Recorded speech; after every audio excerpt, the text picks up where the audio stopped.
Welcome back. Today I have a riddle for you, for the cartridge that we're going to discuss.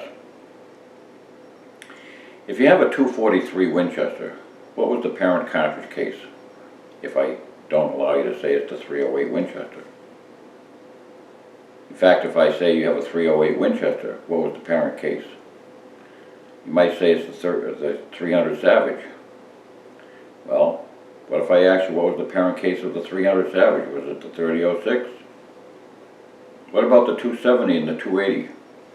What were their parent cases? The 3006? But what if I ask you what was the parent case of the 3006? You probably have your head scratching right now. Well, it goes back to 1892 to a cartridge which has been fading from American recognition for the last 40 years or so. The 7x57 Mauser. That cartridge, which was introduced in 1892, has been around the world and is considered one of the finest game cartridges of all time, which originated as a military cartridge in the Spanish Mauser. But from that cartridge, all those that I mentioned and many more were based. The exact head dimensions of the 7x57 Mauser are .473, which you'll find is a common, that's the common head size of the 3006 and all its, and all the ones that it spawned, the 270, the 280, going down to the shorter cases, the 300 Savage, the 308, which is naturally the 7.62mm, the 243, even the 6mm, the 6mm Remington. They all, the 257 Roberts, they all share the same case head dimensions and basic overall dimensions. Now, the 3006 is just about exactly, the case dimension is just about exactly 0.25 of an inch longer, 1/4 of an inch longer. So the design and development of the 3006, from which so many of our current cartridges were based, was initially founded upon the dimensions that were put into the 7mm 7x57 Mauser, which was also had a designation in Europe as the 275 Rigby. That was when I say that was used around the world hunting, the great Caramojo Bell, W.D.M. Bell, the Scotsman who he killed 1,011 bull elephants with his 275 Rigby in a Mannlicher Schönauer, which was a carbine, placing his shots with deadly accuracy, taking down elephants with ammunition which would later be considered to be quite illegal.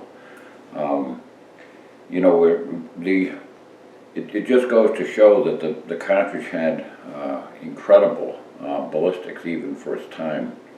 The 175 grain bullet was its initial loading, and that was the basis upon which we initially drove heavy military bullets, 200 grain bullets from the original 1903 rifles, Springfield rifles.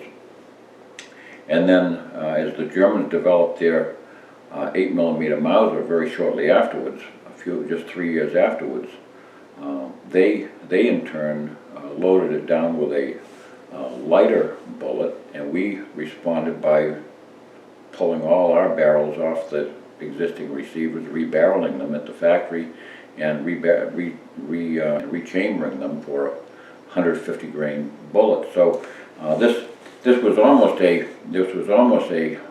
partnership of development across the seas between two potentially adversarial players, between Germany and the United States. But this almost strange partnership spawned developments on both sides of the ocean, and both sides have their own cartridges. In the case of Europe, they have their own cartridges that are based upon the 8mm Mauser and the 7mm Mauser, and we have cases which are, so many cases that are based upon the 30-06, which originally, though, harks back to the 7mm Mauser. It's a fabulous cartridge.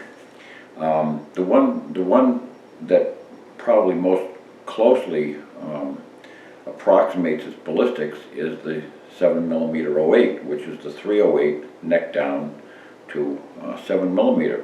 And again, always remember that these all originally go back to the 7mm Mauser anyway. So they're all kissing cousins. But when you have a cartridge that can handily tackle bullet weights ranging from 100 or 120 grains all the way up to 175 grains with equal ease and equal accuracy, that's a phenomenal achievement. It's much like the 30-06, which is just a scaled up version, a little bit larger in diameter, and I'll speak about the mighty 06 later on. But we developed a cartridge which is a scaled up version of it, going from 7mm to 30 caliber to 7.62mm, as it were.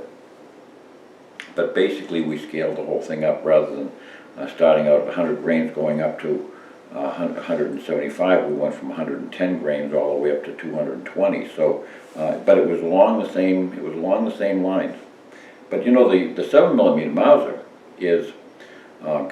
has got remarkable ballistics, and it also has tremendous things in its favor, notably that it has low recoil, and because it was originally chambered in older military guns before certain metallurgical achievements were made and before certain powders were invented, the original ballistics, though they have gone up somewhat over the years, still remain considerably lower than what many people can easily achieve with modern rifles that are chambered in it.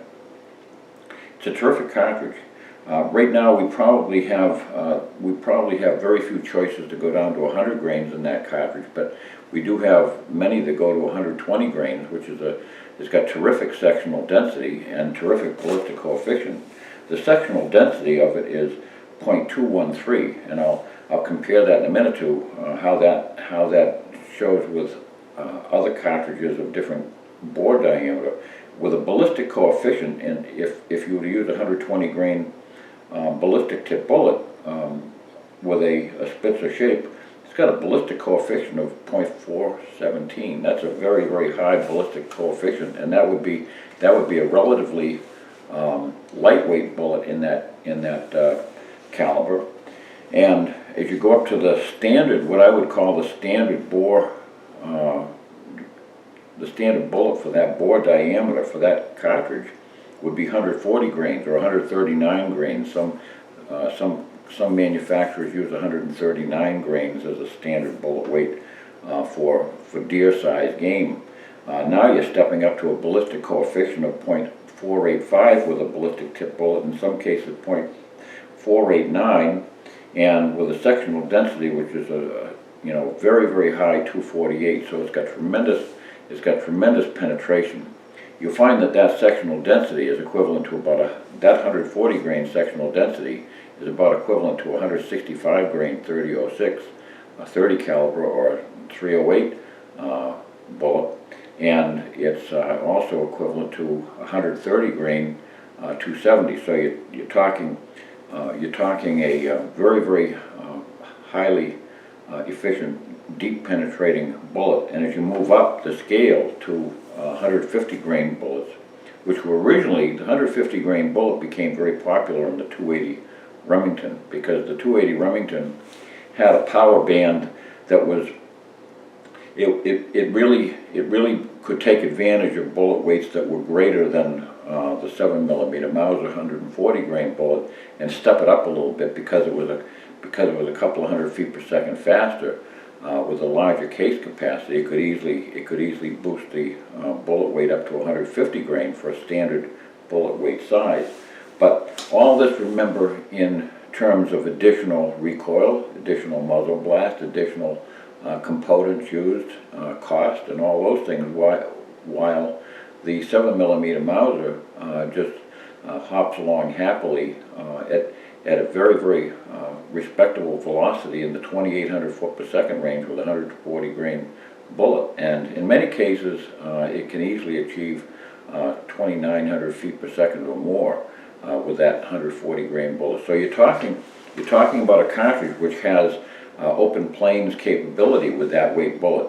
And certainly if you go down to a 120 grain bullet, you can have a marvelous open planes pronghorn antelope cartridge. A lot of people have discovered that over the years. Now, some people will say, well, it's no different than the 7mm 08, so what's the bother? Well, actually, it is better than the 7mm. I should say it is different than the 7mm 08, and it's potentially better. If it's just purchased off the shelf, they're peas in a pod. But for the person who can hand load, there is a wealth of opportunity available with the 7mm Mauser. The 7mm Mauser has got a lot more case capacity. The case capacity goes up significantly, and therefore the potential, bullets are driven by, the amount of burning powder you can put in them. It stands to reason that when you boost the case capacity from a 30-06 to a 300 H&H Magnum, and then from a 300 H&H Magnum to a 300 Winchester Magnum, and so forth, the only thing that changes is the case capacity, the size of the chamber, the burning chamber. So as you elevate the potential case capacity with the 7x57 Mauser from the 7mm 08, you have a potential for greater power, greater velocity, and greater energy. Now, some people will say, well, can I do that if you have a gun which is constructed with the same construction that is made for a 308 or a 30-06, that is got standard construction credentials? Absolutely. And the manufacturers these days are making the 7mm Mausers. Any modern ones are made to withstand the same pressures that any modern cartridges of the 308 and 30-06 270 family will stand. So and I don't recommend any particular loads, but there are plenty of loads that are available in, say, the Nozzler book, and it shows the velocities, which are fabulous. 140 grain bullet here with one particular powder is driven up to 2,900 feet per second, and with a full case capacity of that powder. So that's utilizing it to its greatest extent. And with a 150 grain bullet, it's over 2,800 feet per second, which compares very favorably to anything that's currently on the market in this country for large game cartridge. And if you really want to take down some big stuff, you can use 175 grain bullets at velocities approaching 2,600 feet per second. You're in elk country.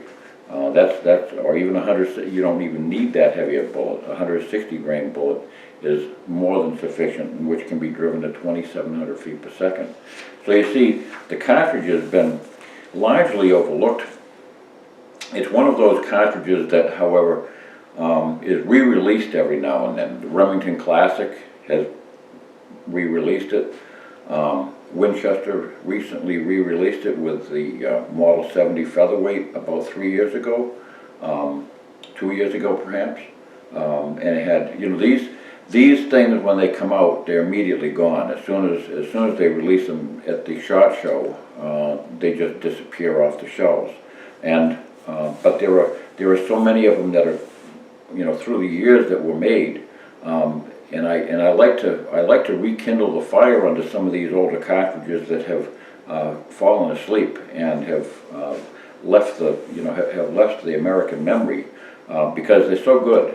They have such good potential.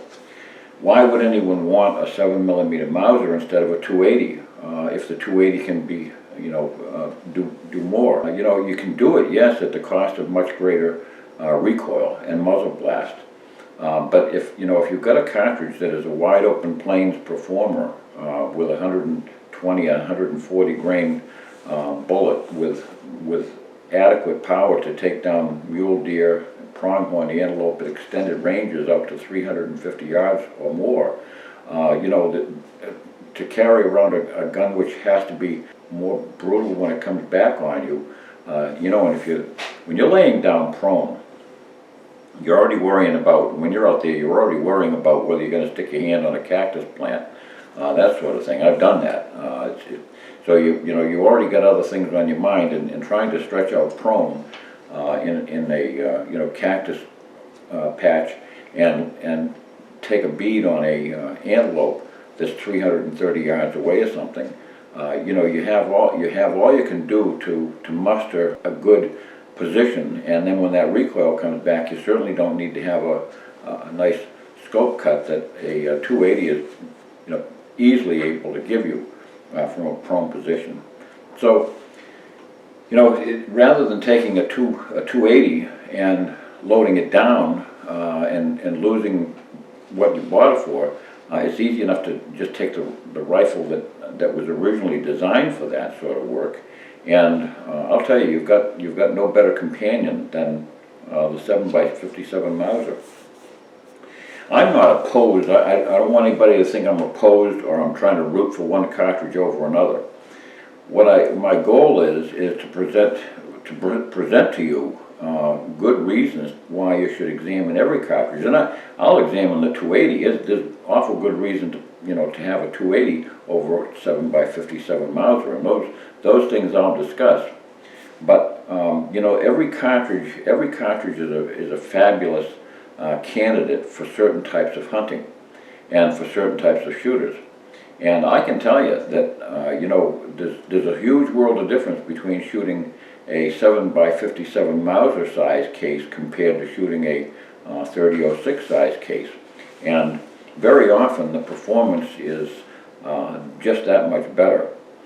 A notable example is with the 257 Roberts, which was based upon the 7x57 case compared to the 2506, which was based upon the 30-06 size case.